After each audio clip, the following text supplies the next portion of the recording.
അപ്പോൾ ഇന്ന് നമ്മൾ ചെയ്യാൻ പോകുന്നത് നമ്മൾ ഇതിന് മുന്നേ ചെയ്ത സാന്റാക്ലോസിൻ്റെ ക്ലേ മോഡൽ ഉപയോഗിച്ചിട്ട് ഒരു മാസ്ക് ചെയ്യാനാണ് പോണേ. ആദ്യം അതിൻ്റെ മോൾഡ് എടുക്കണം. അപ്പോൾ നമുക്ക് നേരെ മോൾഡ് ഉണ്ടാക്കാനുള്ള വീഡിയോയിലേക്ക് പോവാട്ടോ.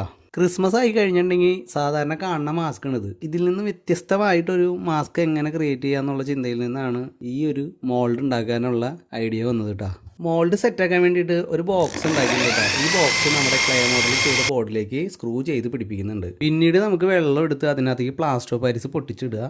കൈ കൊണ്ട് നല്ല രീതിയിൽ കുഴച്ച് കുഴമ്പ് രൂപത്തിലാക്കുക. എന്നിട്ട് ഈ മിക്സ് നമ്മുടെ ബോക്സിലേക്ക് ഫില്ല് ചെയ്ത് കൊടുക്കുക. പിന്നെ ഇത് റെസ്റ്റ് ചെയ്യാൻ വെക്കലാണ്. നമ്മുടെ മോൾഡ് നല്ല സെറ്റായിട്ട് കിട്ടിയിട്ടുണ്ട്. അതിനകത്ത് ക്ലേ എല്ലാം മാറ്റി നല്ല ക്ലീൻ ആക്കി എടുത്തിട്ടുണ്ട്. കുറച്ച് വൈറ്റ് പെയിന്റ് നമ്മൾ ഇതിനകത്തേക്ക് സ്പ്രേ ചെയ്ത് കൊടുത്തിട്ടുണ്ട്. ഇനി നമുക്ക് ഒരു കപ്പിൽ ഫെവിക്കോൾ മിക്സ് ചെയ്ത വെള്ളം എടുത്തിട്ടുണ്ട് കേട്ടോ.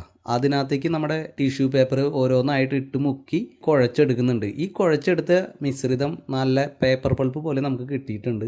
ഇത് നമ്മുടെ മോൾഡിലേക്ക് ഒട്ടിച്ചെടുക്കണം. നമ്മുടെ മോൾഡിലേക്ക് ടിഷ്യൂ നല്ല രീതിയിൽ ഉണങ്ങി പിടിച്ചിട്ടുണ്ട് കേട്ടോ. വേർപെടുത്തി എടുക്കാൻ വേണ്ടിയിട്ട് ശ്രമിച്ചപ്പോൾ സംഭവം പാളിയിട്ടുണ്ടെന്നാണ് തോന്നണേ. കാരണം ഇത് നല്ല രീതിയിൽ ഒട്ടിപ്പോയിരിക്കുകയാണ്. നമുക്കിത് പൊളിച്ചെടുക്കാൻ പറ്റുമെന്ന് തോന്നുന്നില്ല. അതുകൊണ്ട് ഞാനൊരു ആക്സോ ബ്ലേഡ് ഉപയോഗിച്ച് കുറച്ച് ഭാഗങ്ങൾ കട്ട് ചെയ്തിട്ട് ചുറ്റിക ഉപയോഗിച്ച് അടിച്ച് പൊട്ടിച്ചെടുക്കാനുള്ള ശ്രമത്തിലാണ്. നമ്മുടെ ശ്രമം നല്ല രീതിയിൽ വീണ്ടും പാളിയിട്ടുണ്ട്. ചെറിയൊരു ഭാഗം മാത്രം നല്ല രീതിയിൽ കിട്ടി. പക്ഷേ ബാക്കി എല്ലാ ഭാഗവും ഫ്ലോപ്പായാണ് പോയേക്കുന്നത്. ഒരു ചെറിയ പീസ് നമുക്ക് ഇതിൽ നിന്ന് കിട്ടിയിട്ടുണ്ട്. അതിലൊന്ന് ജസ്റ്റ് പെയിൻറ് ചെയ്തെടുക്കാം. സംഭവം ശരിയാകുമല്ലോ എന്നറിയില്ല. എന്നിരുന്നാലും നമുക്കൊന്ന് ശ്രമിച്ച് നോക്കാം. കളറെല്ലാം ഫില്ല് ചെയ്തതിന് ശേഷം ഇനി നമുക്ക് മീശയും താടിയും പുരുകയും ഒക്കെ വരച്ചു കൊടുക്കാം. ചെറിയ ബ്രഷ് ഉപയോഗിച്ചിട്ടാണ് ഓരോ താടി രോമങ്ങളും വരച്ചു കൊടുക്കുന്നത്. ഇപ്പോൾ നമ്മുടെ മാസ്ക് ഏകദേശം കഴിഞ്ഞിട്ടുണ്ട്.